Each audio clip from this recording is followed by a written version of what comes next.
السلام علیکم۔ یہ سب علی گڑھ کے لونڈوں کی شرارت ہے۔ یہ الفاظ پاکستان بننے کے بعد امروہہ کے مشہور شاعر جان ایلیا کے کہے ہوئے ہیں۔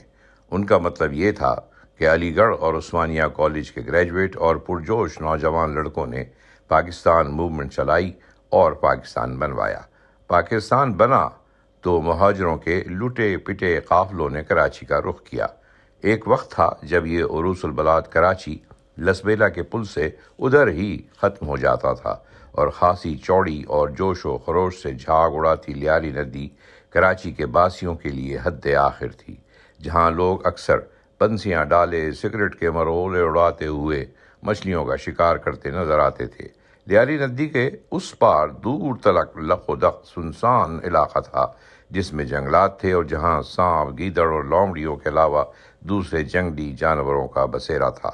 پھر یوں ہوا کہ پاکستان کے گورنر جنرل خواجہ ناظم الدین نے ہندوستان سے گھر لٹا کر آنے والے مہاجرین کے لیے ایک نئی بستی بسانے کا منصوبہ بنایا۔ یہ بستی لیاری ندی کی دوسری طرف یعنی کراچی کے باہر آباد کی گئی۔ حکومت نے یہ غیر آباد زمین ایک قبائلی سردار مستی بروہی خان سے خریدی اور مہاجرین کو 3 روپے 50 پیسے فی مربع گز کے حساب سے بیچی گئی۔ یہ 1952 کی بات ہے۔ راج نے شاقول کرنی گرمالا سنبھالا، رنگ سازوں نے برش اور رنگوں کی بالٹیاں اٹھائیں، فولاد کے بیوپاری لوہے کے ٹرک بھر بھر کر لانے لگے، سیمنٹ، ریت اور فولاد سے مکان بنے۔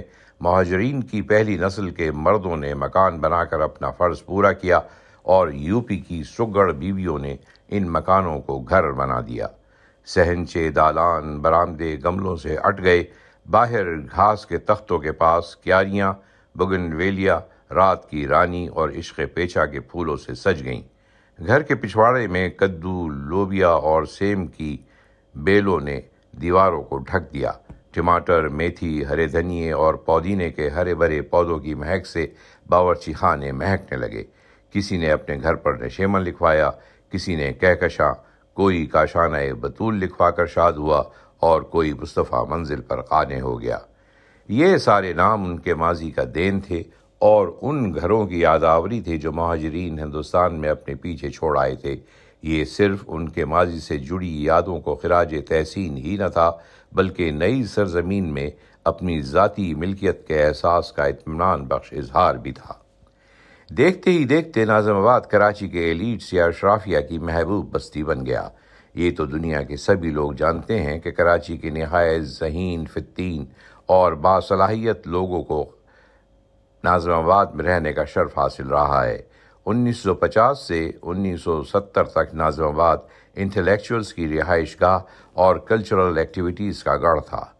پی I B colony, Agra Taj colony اور بہار کالونی کے پڑھے لکھے لوگوں نے ان علاقوں کو خیر بات کہہ کر ناظم آباد میں نئے سرے سے اپنی زندگی شروع کی۔ لمبی چوڑی 2 رویا سڑکیں جن کے ساتھ دور تک درختوں کی قطاریں بولیوارڈ کا نمونہ پیش کرتی تھیں، پورا علاقہ اپنی صفائی ستھرائی، کھلے میدانوں اور تازی ہوا کے جھونکوں کی وجہ سے کراچی کے دوسرے علاقوں سے منفرد تھا اور جلد ہی کراچی کے پوش ایریاز میں شمار ہونے لگا۔ ایک وقت آیا جب ناظم آباد میں گھر بنانا صاحب حیثیت ہونے اور تعلیم یافتہ ہونے کی علامت بن گیا۔ کراچی کے دوسرے علاقوں کے باسی ناظم آباد والوں کو مہذب، تعلیم یافتہ اور انٹلیکچوئل سمجھتے اور ان کی خوش لباسی اور صلاحیتوں سے مرعوب بھی ہوتے۔ لوگوں نے ناظم آباد کو فرانس کے شہر پیرس میں واقع مونٹ پارناس نامی علاقے کا ہم پلہ قرار دیا، جہاں ایک ہی وقت میں Marcel Beckett, Pablo Picasso, Ernest Hemingway, Henri Rousseau, Ezra Pound اور اینٹونیو سالازار جیسے دانشور، آرٹسٹ، رقاص، مجسمہ ساز، مصور، شاعر اور کمپوزر رہا کرتے تھے۔ گنگا جمنا تہذیب کا جو شعرا ہے، اگر اس تہذیب کا نمونہ دیکھنا ہے تو یہاں آباد گھرانوں کے مکینوں سے ملیے۔ جسٹس لاری، تنقید نگار فرمان فتح پوری، فلم ساز سعید رضوی، عالیہ امام، مجاہد بریلوی، مجنوں گورکھپوری، مختار زمن، ڈاکٹر سرور، ذکیہ سرور، ڈاکٹر طیب، کالمسٹ نصر اللہ خان، اقبال دیوان، سید شرف الدین شرف، انعام درانی، کون کون یہاں نہیں رہتا تھا، صادقین، اقبال مہدی، محسن بھوپالی، سنگیتا، زیبا، ندیم، شکیل، حنیف محمد، اقبال صفی پوری، سحر انصاری اور سلمہ زمن جیسے intelligentsia writers, poets, artist, scholar, civil servant, سیاستدان، ڈاکٹرز، گلوکار، وکیل، تعلیمی ماہرین، یہ سب لکھنؤ، دہلی، امروہہ، کانپور، بدایوں، علی گڑھ، ملیح آباد، حیدرآباد، جوناگڑھ سے ہجرت کیے ہوئے نابغیر روزگار لوگوں کی پہلی نسل تھی۔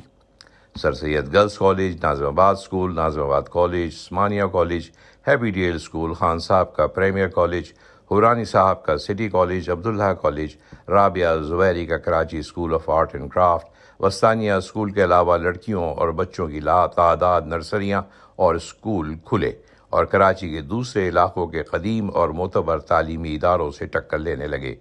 ناظم آباد کے اندر چھوٹے چھوٹے ناظم آباد بن گئے: Goli Mar, Usmania colony, Firdous colony, Rizvia society, Muslim League quarters, Paposh Nagar اور بڑا میدان، جن کی اپنی آبادی چھوٹے شہروں کے برابر تھی۔ انو بھائی پارک، ہادی مارکیٹ، گول مارکیٹ، ضیاء الدین اسپتال، بقائی اسپتال، صادقین ہاؤس، سبطین منزل، محسن منزل اور حکیم سعید کی ہمدرد لیبارٹریز کا صدر دفتر ہمدرد سینٹر اس علاقے کے لینڈ مارک تھے، اور پارک کریسنٹ کرکٹ کلب جہاں سے حنیف محمد، وزیر رئیس مشتاق اور صادق محمد نے کرکٹ کھیلی۔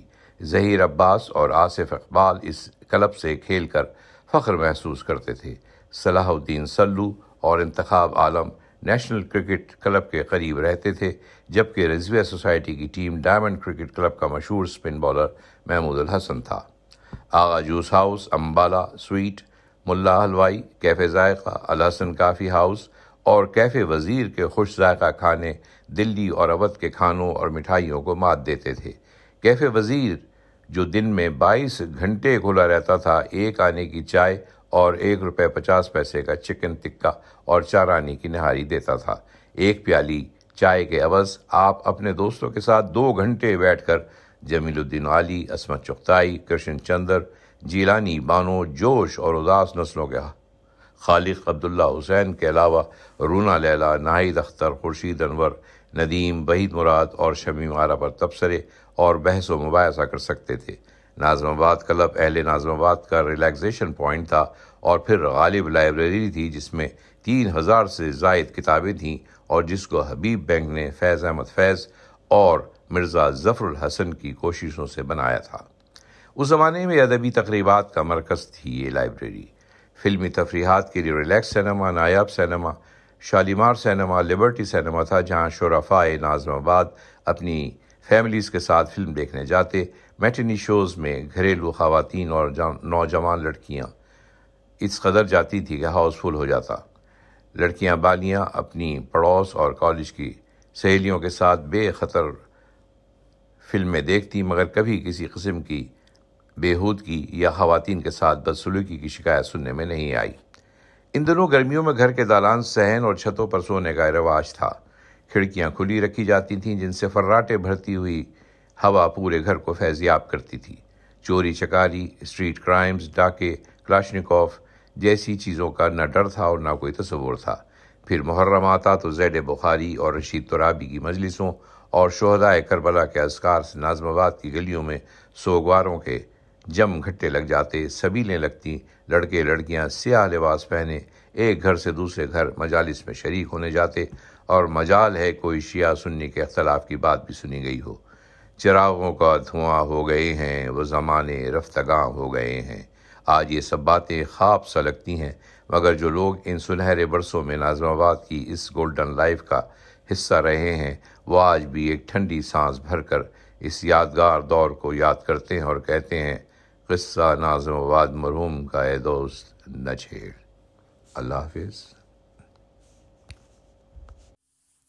اس تحریر کے خالق رفعت احمد علوی صاحب شارجہ UAE میں مقیم ہیں اور الحمدللہ حیات ہیں، اور انہوں نے خود ایک میسج کے ذریعے مجھے اس بات کی تصدیق کی کہ یہ ان کی تحریر ہے۔